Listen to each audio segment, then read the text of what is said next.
Assalamualaikum warahmatullahi wabarakatuh. Perkenalkan, saya Muhammad Syarif Hidayatullah. Nama saya Muhammad Miftahur Ridhoi. Nama saya Muhammad Fadriansah. Perkenalkan, nama saya Nabila Maulia Puspita. Kami dari Kelompok 3 akan menjelaskan Tentang cara memilih tema, permasalahan dalam tulisan, dan judul. Di dalam pelajaran bahasa Indonesia terdapat materi tentang penulisan karya ilmiah yang tidak asing dengan kata tema, judul, dan permasalahan, di mana terdapat penjelasan bagaimana sih cara kita untuk menentukan, menemukan, ataupun mencari ketiganya ini dengan baik dan benar. Sebelum itu, biarkan saya untuk mencoba menjelaskan apa sih peranan dari ketiganya ini. Baik, yang pertama peran dari judul. Apa sih peran dari judul ini? Peran judul adalah sebagai ujung tombak dari sebuah karya tulis ilmiah. Mengapa? Karena judul yang menarik akan membuat pembaca penasaran lalu membaca karya tulis ilmiah kita. Dan yang kedua ada tema. Ternyata tema ini sama dengan permasalahan peranannya. Apa itu? Itu sebagai pembatas agar karya tulis ilmiah kita tidak melenceng dari apa yang kita inginkan. Nah, agar lebih paham lagi, yuk kita tonton, kita simak baik-baik penjelasan dari kelompok 3. Guys, kalian pasti sering sekali kebingungan saat hendak mencari tema untuk menulis suatu artikel atau makalah. Baik, sekarang kami akan membahas tentang bagaimana cara agar kita mudah untuk mencari tema yang baik dan benar. Yang pertama, kalian harus bisa menguasai. Saat kalian mencari tema, usahakan tema yang kalian dapati itu adalah tema yang kalian kuasai. Kalaupun kalian belum menguasai, maka kalian harus belajar sehingga kalian bisa menguasai tema tersebut. Lalu yang kedua, minimal kalian menguasai 5 tahun tema yang kalian kuasai. Kalau kalian masih belum bisa menguasai tema kalian sepenuhnya selama 5 tahun, maka kalian bisa mencari referensi dari buku-buku atau dari makalah-makalah sebelumnya. Yang ketiga, berorientasi siswa.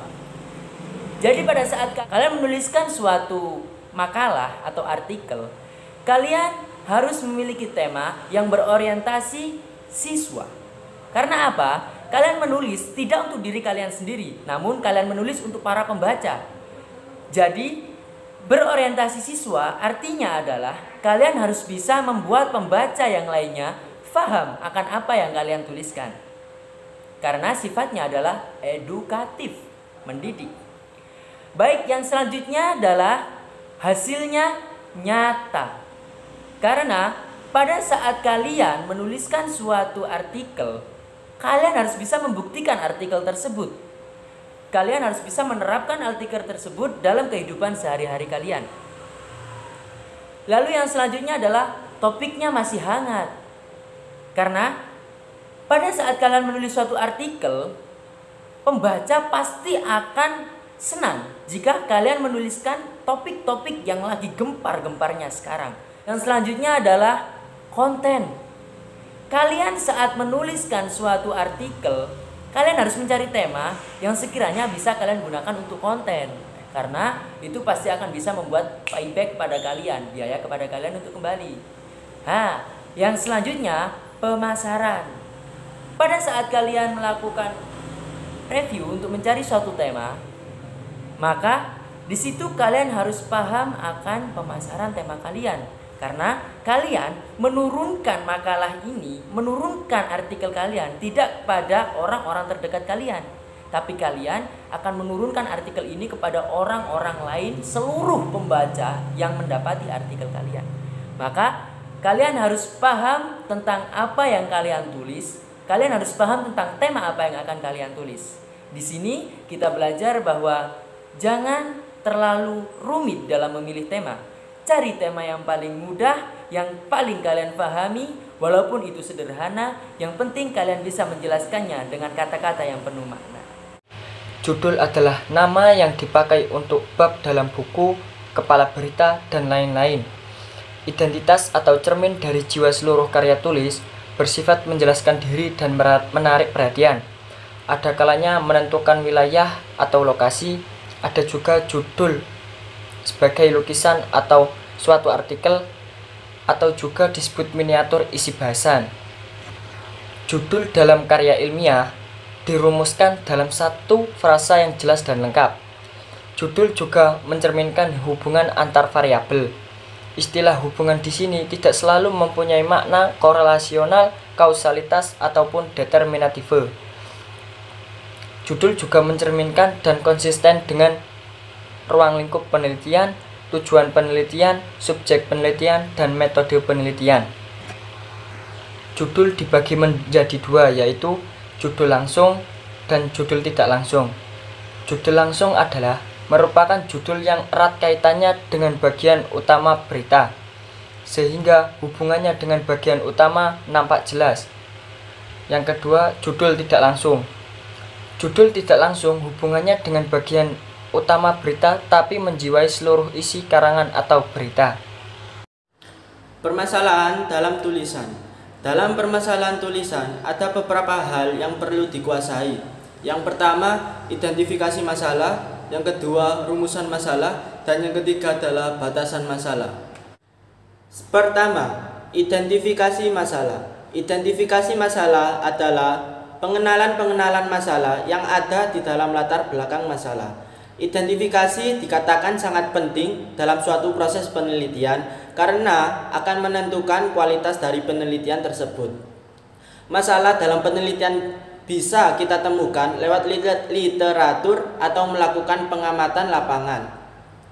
Dalam bagian identifikasi masalah ini memperjelaskan semua masalah yang diuraikan pada latar belakang, dan identifikasi masalah ini harus dapat ditemukan dalam suatu latar belakang.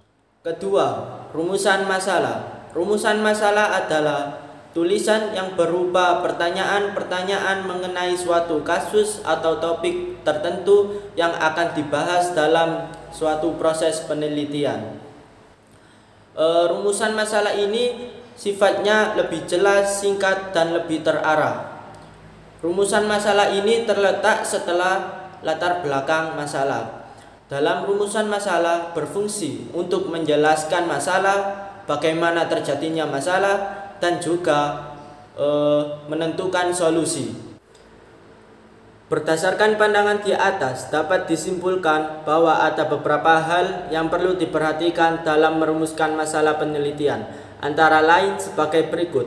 Pertama, rumusan masalah hendaknya singkat dan bermakna. Kedua, rumusan masalah hendaknya dituangkan dalam bentuk kalimat tanya. Ketiga, rumusan masalah hendaknya jelas dan konkret. Keempat, masalah hendaknya dirumuskan secara operasional.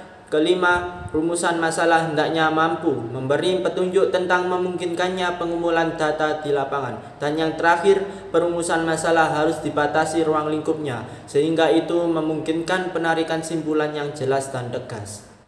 Ketiga, batasan masalah. Batasan masalah adalah ruang lingkup masalah atau membatasi ruang lingkup masalah yang terlalu lebar dan luas, sehingga hal ini dilakukan untuk memfokuskan masalah yang akan diteliti.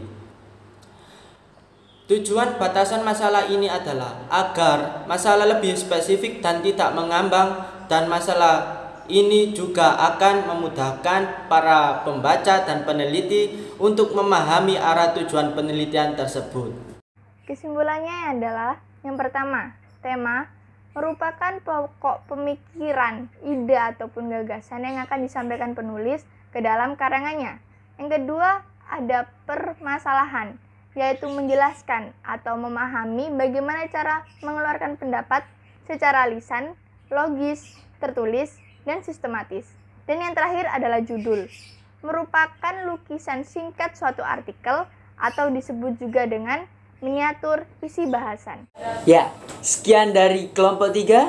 Apabila ada pertanyaan, kritik, atau saran, bisa langsung ditanyakan di kolom komentar di bawah ini. Jangan lupa like dan subscribe channel ini ya teman-teman. Assalamualaikum warahmatullahi wabarakatuh.